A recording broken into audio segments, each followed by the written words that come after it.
मित्रांनो नमस्कार, मी अरविंद चव्हाण। आज बघता तुम्ही हे ज्वारी पिकामध्ये मी उभा आहे आणि ज्वारी पीक कोणत्या प्रकारे आली पाहिजे आणि ज्वारी पीक कसे खराब होतात आणि ज्वारी पिकावर कोणत्या प्रकारचा रोग पडू शकतो आणि ज्वारी पिकावर आपण कोणती फवारणी करावं, ही मी घरगुती उपाय तुम्हाला एकदम सिंपल भाषेमध्ये समजवणार आहे।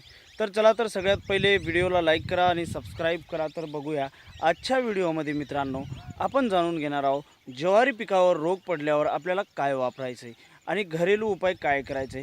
आज ही ज्वारी बघतोय, ही ज्वारी तेवढी भरली नाही।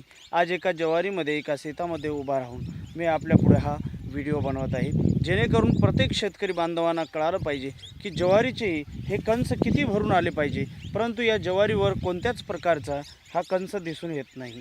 हे एकदम नॉर्मल आहे, म्हणजे खूपच कमी आहेत।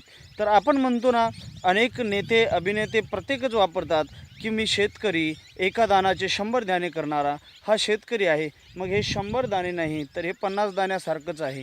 तर यावर काय उपाय करायचा? तर सगळ्यात पहिले आपल्याला ज्यावेळेस आपली ज्वारी पोटऱ्यामध्ये म्हणजे लहान असते, ज्यावेळेस आपली ज्वारी लहान असते त्यावेळेस आपण काय करतो की ज्वारीवर एकही फवारा करत नसतो। तर ज्यावेळेस ज्वारी 2 ते 3 फूटची झाली त्यावेळेस आपल्याला एक वेळेस युरिया खत हे 20 लिटर पाण्यामध्ये टाकून आपल्याला ते भिजू घालायचं आहे आणि भिजू घालून त्याला एक वेळेस फवारा करायचा आहे, जेणेकरून आपली ज्वारी हिरवी राहील आणि ज्वारीची वाढ होईल।